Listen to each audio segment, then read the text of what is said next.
ಇವತ್ತಿನ ಕಷ್ಟ, ಇವತ್ತಿನ ಹಸಿವು, ಇವತ್ತಿನ ಕಷ್ಟ ಮತ್ತು ಇವತ್ತಿನ ಹಸಿವು ನನಗೆ ಜೀವನ ಕಲಿಸ್ತದೆ. ಇವತ್ತು ಕಷ್ಟ ಐತಿ, ಹಸಿವಿನಿಂದ ಬಳಲಾಕತ್ತೇನಿ ಅಂತ ಹೇಳಿ ಅದಕ್ಕೆ ಬೇರೆ ಥರ ಅದನ್ನು ಭಾವಿಸಬಾರ್ದು.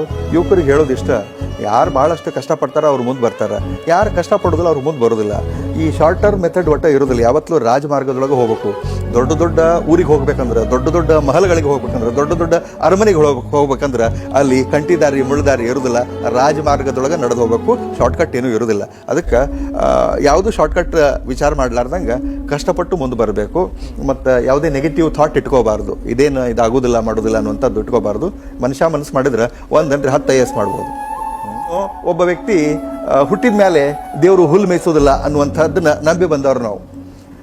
ಅವಂದೇನು ಕಷ್ಟ ರೀ, ಅದ್ರ 100 ಪಟ್ಟು ಕಷ್ಟವನ್ನು ನಾನು ಕಷ್ಟದೊಳಗೆ ಜಳಕ ಮಾಡಿ, ಕಷ್ಟದ ಅರಿಬಿನ ಹಾಕ್ಕೊಂಡು, ಅದನ್ನು ಹಾಕಿ, ಅದನ್ನು ಹೊತ್ಕೊಂಡು, ಏನು ಎಷ್ಟು ಬ್ಯಾಡದು ಅಂಥ ಕಷ್ಟದೊಳಗೆ ನಮ್ಮನ್ನು ಬೆಳೆಸಾಳ.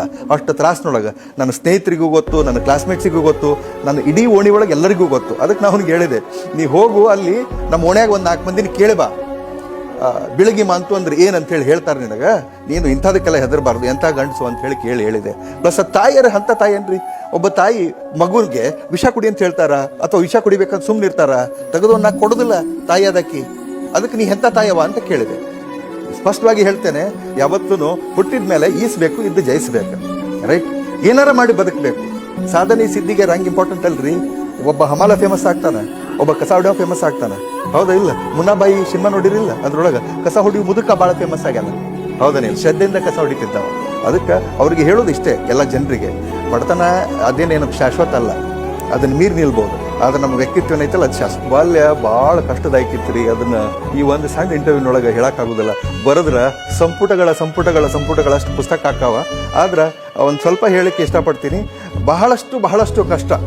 ಉಣ್ಣಾಕು ಇಲ್ಲ, ತನ್ನಕ್ಕೂ ಇಲ್ಲ, ಎದೆದಕ್ಕೂ ಇಲ್ಲ. ಇನ್ನೇನು ಪೂರ್ತಿ ತಾಯಿ ಮಡ್ಲಲ್ಲಿ ಸಿನಿಮಾದೊಳಗೆ ಎಲ್ಲ ಮಕ್ಕಳಿಗೂ ವಿಷ ಕೊಟ್ಟು ತಾನು ಸಾಯ್ಬೇಕಲ್ಲ, ಅಂಥ ಪರಿಸ್ಥಿತಿ ಇದ್ರೂ ಕೂಡ ನಮ್ಮವ್ವ ನಮ್ಮನ್ನು ನೀರು ಕುಡಿಸಿ ಬೆಳೆಸಿದ್ಲು. ಧೈರ್ಯದಿಂದ ಇರುನು, ಇಂದಿಲ್ಲ ನಾಳೆ ನಮ್ಮದು ಒಂದು ದಿವಸ ಬರ್ತೈತಿ ಅಂತ ಹೇಳಿ ಆ ದಿವಸ ಇವತ್ತು ಬಂದತಿ. ಭಾಳ ತ್ರಾಸನಾಗ ಬದುಕಿವಿ ನಾವು.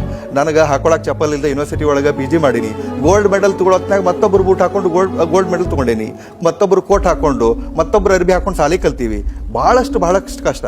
ನಾ ಟ್ಯೂಷನ್ ಹೇಳಿದ್ರೆ PG ಒಳಗೆ ಒಬ್ಬ ಡಾಕ್ಟ್ರ್ ಮಗಗೆ ಟ್ಯೂಷನ್ ಹೇಳ್ತಿದ್ದೆ. ನನಗೆ ಫೀ ಏನು ಗೊತ್ತಾನ? ಮುಂಜಾನೆ ಅಷ್ಟ ಅಂದ್ರೆ ಅದಕ್ಕೂ ತ್ರಾಸಿತ್ತು ನಮಗೆ. ಭಾಳ ಕಷ್ಟ ಅದಾವ. ಅದನ್ನು ಇಷ್ಟು ಟೈಮ್ನೊಳಗೆ ಹೇಳ್ಕೊಳಕ್ಕಾಗೋದಿಲ್ಲ. ಬಟ್ ಆ ಕಷ್ಟವನ್ನು ನೆನೆಸ್ಕೊಂಡ ನಾವು ದಿನಾಲೂ ಊಟ ಮಾಡ್ತೀವಿ. ಇವತ್ತು DC ಬಂಗ್ಲೆದೊಳಗೆ ನಮ್ಮವ್ವ ನಾನು ಡೈನಿಂಗ್ ಟೇಬಲ್ ಮೇಲೆ ಕುಂತು ಉಣ್ಬೇಕಂತಂದ್ರೆ ನಾವು ಪ್ರತಿಯೊಂದನ್ನು ಖಾರ ರೊಟ್ಟಿ, ಎಣ್ಣೆ ತಿಂದದ್ದು, ಉಪವಾಸ ಮಲ್ಕೊಂಡದ್ದು, ನೀರು ಕುಡಿದು ಮಲ್ಕೊಂಡದ್ದು, ಅದನ್ನು ನೆನೆಸಿ ಉಣ್ತೀವಿ. ಪಣ ತೊಟ್ಟಿದ್ದೆ. ನನಗೆ PUC ಫಸ್ಟ್ ಇಯರ್ಕ್ಕೆ ಪಣ ತೊಟ್ಟಿದ್ದೆ. ಏನಂತ, ರೆಡ್ ಲೈಟ್ ಕಾರಿನ ಕನಸು ಅವಾಗ ಬಿತ್ತು. IAS ಅನ್ನೋ ಶಬ್ದ ಅವತ್ತು ನನ್ನ ಕಿವಿಗೆ ಬಿತ್ತು. ಅವತ್ತಿಲಿಂದ ಇವತ್ತಿನ ತನ ಬಿಟ್ಟು ಬಿಡದ ಬಹಳಷ್ಟು ಶ್ರದ್ಧೆಯಿಂದ ಪ್ರಾಮಾಣಿಕವಾಗಿ ಅದರ ಬೆನ್ನು ಹತ್ತಿದೆ. ಅದನ್ನು ಹಿಡ್ಕೊಂಡೇನಿ, ಸಾಕ್ಷಾತ್ಕಾರ ಮಾಡೀನಿ. ಪಣ ಅಲ್ಲ. ನಾನು ಎಲ್ಲ ವಿದ್ಯಾರ್ಥಿಗಳಿಗೆ ನಾನು ಹೇಳ್ತಾರೆ ಏನಂದ್ರೆ ಛಲ ಅಂತ. ಅದೇನು ಬಸವಣ್ಣನ ಛಲ ಅಂತ ಹೇಳ್ತಾರೆ, ಛಲ ಬೇಕು ಶರಣಂಗೆ ಅಂತ ಹೇಳಿ. ಸೊ ಆ ಥರದ ರೊಚ್ಚು ಕಿಚ್ಚು ಅದು ಏನು ಬೇಕಾದಾಗಲಿ ಅದಾಗೋದು. ಸಣ್ಣ ಭಾಳ ಬಂದು ರೀ, ಭಾಳ ಬಿಟ್ಟಿವಿ ನಾವು. ನಮ್ಮ ದೋಸ್ತರೆಲ್ಲ ಹುಚ್ಚದನವ, ಏನು ಹಂಗೆ ಓದ್ಕೋತ ಹೊಂಟಾನ, ಅವು ಏನೂ ಆಗೋದಿಲ್ಲಲ್ಲ ಅಂದ್ರೆ.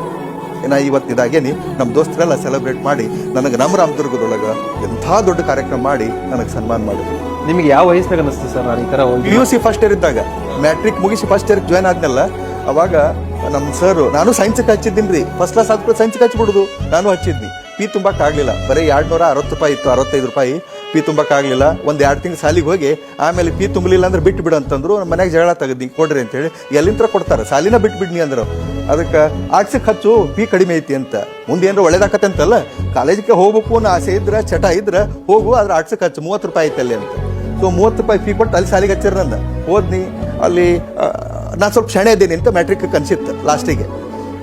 ಅಲ್ಲ, ಮ್ಯಾಟ್ರಿಕ್ದೊಂದು ಭಾಳ ದೊಡ್ಡ ಕಥೆ ಅದ. ಅದು ಸಪ್ರೇಟ್ ಒಂದು ಎಪಿಸೋಡ್ ಹಾಕೈತೆ ಹೇಳಿದ್ರು, ಒಂದು ತಾಸಿಂದ. ಅದನ್ನ ಹೇಳಲ್ಲ ಇಲ್ಲಿ. ಇಲ್ಲ, ಅಲ್ಲಿ ಮ್ಯಾಟ್ರಿಕ್ನೊಳಗೆ ನನಗೆ ಆ್ಯಕ್ಚುಲಿ 1ನೇ ತಲಿಂದ 9ನೇ ತನ ನಾನು ಒಟ್ಟ ಪಾಸ್ ಆಗಿದ್ದಿಲ್ಲ. ನನ್ನನ್ನು ಬರೀ ಪಾಸ್ ಮಾಡ್ತಿದ್ರು. ಅಷ್ಟು ದಡ್ಡ ಇದ್ದೆ. ಮತ್ತು ನಾನು ದಡ್ಡ ಅಂತ ಒಪ್ಕೊಂಡಿದ್ದೆ.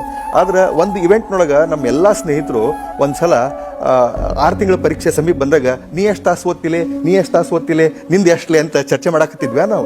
ಅವಾಗ ಒಬ್ಬ 12 ತಾಸಂದ, ಒಬ್ಬ 16 ತಾಸಂದ, ಹಿಂಗೆ ಎಲ್ಲರೂ ಹೇಳ್ಕೊತ ಒಬ್ಬೊಬ್ರು ಒಂದೊಂದು ಹೇಳಾಕತ್ತಿದ್ರ. ಒಬ್ಬ ಕೇಳಿ ನಿನ್ಲೆ ಅಂತ ನಾನು ಕೇಳ್ದೆ. ನಾನು ಒಂದು 8 ತಾಸು ಹೇಳ್ಬೇಕಂತ ಆಸೆ ಇತ್ತು. ನಾನು ಬಾಯಿ ಬಿಡ್ಕೊಡ್ದ ಅವೆಲ್ಲೇ ಬರೀ ಗುಂಡಾಡ್ತಾನ, ಚಪ ಆಡ್ತಾನ, ಒಟ್ಟಾಡ್ತಾನ, ಉಡಾಳ್ಗಿರಿ ಮಾಡ್ತಾನ, ಅವಾಗ ಅಭ್ಯಾಸ ಮಾಡ್ತಾನ ಅಂತೇಳಿ ಅವ ಅಂದ. ಅನ್ನೋರೊಳಗೆ ಎಲ್ಲ ದೋಸ್ತರು ಹೋ ಅಂತ ನಕ್ಬಿಟ್ರು. ಅವತ್ತು ನನಗೆ ಹೃದಯಕ್ಕೆ ಇಂಜೆಕ್ಷನ್ ಮಾಡಿದಂಗಲ್ಲ, ಚೂರಿ ಹಾಕಿದಂಗೆ, ದೊಡ್ಡ ಹಾರಿ ಹಾಕಿದಂಗೆ, ಅಷ್ಟು ಕೆಟ್ಟ ಇದು ಇನ್ಸಲ್ಟ್ ಆಯ್ತು. ಭಾಳ ಅಂದ್ರೆ ಭಾಳ ಮನ್ಸಿಗೆ ಹಚ್ಕೊಂಡು ಅವತ್ತು ರಾತ್ರಿ ಎಲ್ಲ ಊಟನ ಮಾಡಲಿಲ್ಲ. ಏನಾಗೈತಿ ಅಂತ ನಮಗೆ ಕೇಳಿಳು, ಎಲ್ಲರೂ ಕೇಳಿ ಏನು ಹೇಳಿಲ್ಲ. 1 ದಿವಸ ಹೋತ್, 2 ದಿವಸ ಹೋತ್, 3 ದಿವಸ ಹೋತ್, ಸುಮಾರು 8 ದಿವಸ ಒಂಥರ ಮೆಂಟಲಿ ಅಪ್ಸೆಟ್ ಥರ ಇದ್ದೆ. ಆಮೇಲೆ ಒಂದು ನಿರ್ಧಾರ ಮಾಡಿದೆ ಏನಂತ, ಇವ್ರು ಯಾರ್ಯಾರು ನಕ್ಕಾರಲ್ಲ ಮಕ್ಕಳು, ಎಲ್ಲ ಸಬ್ಜೆಕ್ಟ್ನಾಗೂ ಇವ್ರು ಎಲ್ಲರಿಗಿಂತ 1 ಮಾರ್ಕ್ಸ್ ಜಾಸ್ತಿ ತಗೋಬೇಕಂತ ನಿರ್ಧಾರ ಮಾಡೀನಿ. ಒಮ್ಮೆ ಪಾಸ್ ಆಗಲ್ದವ, ಪಾಸ್ ಮಾಡೋದು ಬೇರೆ, ಪಾಸ್ ಆಗೋದು ಬೇರೆ. I was passed. ಸೊ ಅವತ್ತು ನಿರ್ಧಾರ ಮಾಡಿ ಯಾರು ನನ್ನ ನೋಡಿ ನಕ್ಕಿದ್ರಲ್ಲ, ಯಾರು ನಮ್ಮ ದೋಸ್ತರು ಇದ್ರಲ್ಲ, ಅವ್ರ ಕಡೆನ ಕೋಚಿಂಗ್ ತೊಗೊಂಡು ಅವ್ರದ ಬುಕ್ಸ, ಗೈಡ್ಸ, ನೋಟ್ಸ ಇಸ್ಕೊಂಡು ಒಂದೊಂದು ಅಭ್ಯಾಸ ಮಾಡ್ಕೊತ. ಇಂಗ್ಲೀಷು ಗಣಿತ ಏನೂ ಬರ್ತಿದ್ದಿಲ್ಲ, 100ಕ್ಕೆ 13 ತೊಗೊಂಡು ಅವ್ನು ಗಣಿತನ. ಸೊ ಅದನ್ನೆಲ್ಲ ಕಲ್ಕೊಂಡು SSLC ಒಳಗೆ ನಾನು ನಿಯರ್ಲಿ 70% ಮಾರ್ಕ್ಸ್ ತೊಗೊಂಡೆ. ಮತ್ತು ವಿಶೇಷ ಏನಂದ್ರೆ ಯಾರ್ಯಾರು ನಕ್ಕಿದ್ರಲ್ಲ ಅವ್ರು ಎಲ್ಲರಿಗಿನ ಎಲ್ಲ ವಿಷಯದೊಳಗೆ 1, 2, 3 ಮಾರ್ಕ್ಸ್ ಜಾಸ್ತಿ ತೊಗೊಂಡೆ, ಎಕ್ಸೆಪ್ಟ್ ಮ್ಯಾಥಮೆಟಿಕ್ಸ್ನೊಳಗೆ ಅವ 96 ಏನೋ ತೊಗೊಂಡ, ನನಗೆ 63 ಬಂದು. 63 ದಾಟದಲ್ಲ ನನಗೆ, ಫೇಲ್ ಆದ ಅವಾಗ 13, 63 ಅಲ್ಲೇ. ಸೊ ಮ್ಯಾಟ್ರಿಕ್ನೊಳಗೆ ಅನ್ಸಿತ್ತು ನಾ ಶಾಣೆ ಇದ್ದೀನಿ ಅಂತ. ನಾನು ಸೈನ್ಸಿಗೆ ಹೋದ್ನಿ, ಹಚ್ಚಕ್ಕಾಗಲಿಲ್ಲ, ಆರ್ಟ್ಸ್ಗೆ ಹಚ್ಚಿದ್ರು. ಅಲ್ಲಿ ಸೋಷಾಲಜಿ ಮಾಸ್ತರ್ ಒಬ್ಬರಿದ್ದರು, ನಾರಾಯಣ್ಕರ್ ಸರ್ ಅಂತ ಹೇಳಿ. ಅವರು ಇಂಪಾರ್ಟೆನ್ಸ್ ಆಫ್ ಸ್ಟಡಿಂಗ್ ಸೋಷಾಲಜಿ ಅಂತ ಹೇಳಿದ್ರು. ಅದ್ರೊಳಗೆ ಒಂದು ಪಾಯಿಂಟ್ ಏನಂದ್ರೆ, ಈ ಸೋಷಾಲಜಿ ಅಭ್ಯಾಸ ಮಾಡಿದವರು ಮುಂದೆ IAS ಪರೀಕ್ಷೆ ಕುಂದಿರಬಹುದು ಅಂದರು. IAS ಅಂದ್ರೆ ಏನು? ಅಲ್ಲಿವರೆಗೆ ನಾನು ಒಂದು ಲೆಕ್ಚರ್ ಆಗಿದ್ರೆ ಅಥವಾ ಒಂದು ಟೀಚರ್ ಆದ್ರೆ ಸಾಕು ಅನ್ಕೊಂಡಿದ್ದೆ. ಈ IAS ಅಂದ್ರೆ ಏನು ಅಂತ ಹೋಗಿ ಕೇಳಿದೆ. IAS ಅಂದ್ರೆ ಹಿಂಗಿರ್ತತಿ, IAS ಆದವರು DC ಆಗ್ತಾರೆ. DC ಅಂದ್ರೆ ಏನು? ಓ ಹಿಂಗೆ. ನಾವು ಒಂದು ಊರು ಬಿಟ್ಟು ಹೊರಗೆ ಹೋದವಲ್ಲ, ನಾನು ರಾಮದುರ್ಗ ಹೊಸ್ಲಾಮೆಟ್ಟಿ ಹೊರಗೆ ಹೋದವಲ್ಲ. ಹೌದಲ್ಲ, ಭಾರಿ ಆಯ್ತು ಇದು, ಆದ್ರೆ ಚಲೋ ಆಕತಿ ಅಂತ ಹೇಳಿ. ಯಾಕಂದ್ರೆ ಭಾಳಷ್ಟು ಕಿತ್ತುತ್ತಿನೋ ಬಡತನ, ಬಹಳಷ್ಟು ಅವಹೇಳನ, ನಮ್ಮ ಬಡತನಕ್ಕೆ ನಾವು ಮಾಡಿಸ್ಕೊಂಡು ಅವಮಾನ ಮತ್ತೊಂದು ಇಷ್ಟು ಐತಲ್ಲ, ಅದು ಜಗತ್ತಿನೊಳಗೆ ದಯವಿಟ್ಟು ಯಾರಿಗೂ ಆಗಬಾರ್ದು. ಆ ಭಗವಂತನೊಳಗೆ ಪ್ರಾರ್ಥನೆ ಮಾಡ್ಕೋತೀವಿ ನಾವು. ನಮ್ಮ ಅಣ್ಣತಮ್ಮರು, ಸಮಾಜದವರು, ಅವರು ಇವರು ಬಂಧುಗಳು ಭಾಳ ಇನ್ಸಲ್ಟ್ ಮಾಡ್ಯಾರ. ನಮ್ಮ ಬಡತನನ ಅವಹೇಳನ ಭಾಳಷ್ಟು ಮಾಡ್ಯಾರ. ಈಗ ಎಲ್ಲರೂ ಹೇಳ್ತಾರೆ ನಮ್ಮ ಕಾಕಾವ, ನಮ್ಮ ಇವಾವ ಅಂತ ಭಾಳಷ್ಟು ಮಂದಿ ಎಲ್ಲ ಹೇಳ್ತಾರೆ. ಅವಾಗ ಯಾರೂ ಇದ್ದಿಲ್ರಿ, ಭಾಳಷ್ಟು ಇನ್ಸಲ್ಟ್ ಮಾಡಿಸ್ಕೊಂಡೀವಿ, ಉಪವಾಸ ಮಲ್ಕೊಂಡು ಹಂಗೆ ಇದ್ವಿ. ಅದಕ್ಕೆ ಈ ಎಲ್ಲ ಬಡತನಕ್ಕೆ ಬರೋಬ್ಬರಿ ಗೂಟ ಹೊಡೆಯುವಂಗೆ ಒಂದು ಯಾವ್ದಾರು ಉತ್ತರ ಕೊಡ್ಬೇಕಂದ್ರೆ ಇದಾಗಬೇಕು. ಇದಕ್ಕಿಂತ ಬೇರೆ ಯಾವ್ರ ಆದ್ರೆ ಉತ್ತರ ಆಗೋದಿಲ್ಲ. ಹಾಗಂದ್ರೆ ಇದಾಗಬೇಕು ಅಂತ ಹೇಳಿ ಬೆನ್ನು ಹತ್ತಿ ಅಲ್ಲಿಂತ್ರ ಕನಸ್ಕೊಂಡೆ. PUC ಫಸ್ಟ್ ಇಯರ್ ಆಯ್ತು, ಸೆಕೆಂಡ್ ಇಯರ್ಗೆ ಫಸ್ಟ್ ಬಂದ ಕೂಡಲೇ ಡಿಗ್ರಿ ಕಾಲೇಜಿಗೆ ಬಂದ್ವಿ. ಡಿಗ್ರಿ ಕಾಲೇಜ್ನೊಳಗೆ ಅಲ್ಲಿ ಕಾಂಪಿಟೇಷನ್ ಮಾಡಿ, ಡಿಗ್ರಿ ಕಾಲೇಜಿನ ನಮ್ಮ ದೋಸ್ತರು ಭಾಳ ಶಾಣ್ಯಾರಿದ್ರು, ಅವ್ರ ಜೊತೆ ಕಾಂಪೀಟ್ ಮಾಡಿ ಅಲ್ಲೊಂದು ಸ್ವಲ್ಪ ಏನೇನೋ ಮಾಡ್ಕೊಂಡು ಒಂದು ಹಂತಕ್ಕೆ ಬಂದ್ವಿ. ಆಮೇಲೆ PGಗೆ ಹೋದ್ವಿ. PG ಒಳಗೂ KCD ಹುಡುಗರು, ಕರ್ನಾಟಕ ಕಾಲೇಜ್ ಧಾರವಾಡದವರು ಭಾಳ ತಮ್ಮನ್ನ ತಾವು ಭಾಳ ಶಾಣ್ಯಾರ ಅಂತ ಹೇಳಿ ಯೂಸ್ವಲಿ ತಿಳ್ಕೊಂಡಿರ್ತಾರೆ ಅವರು. ಆದ್ರೆ ಅಲ್ಲಿ ಜೆಂಡ ಹಾರಿಸೋರೆಲ್ಲ ಹಳ್ಳಿ ಹುಡುಗರ. ಸೊ ಅವ್ರ ಜೊತೆನೂ ಕಾಂಪೀಟ್ ಮಾಡಿದ್ವಿ. BAದೊಳಗೂ ಗೋಲ್ಡ್ ಮೆಡಲ್ ತೊಗೊಂಡೆ, MAದೊಳಗೂ ಗೋಲ್ಡ್ ಮೆಡಲ್ ತೊಗೊಂಡೆ, ರ್ಯಾಂಕ್ ಬಂದ್ವಿ.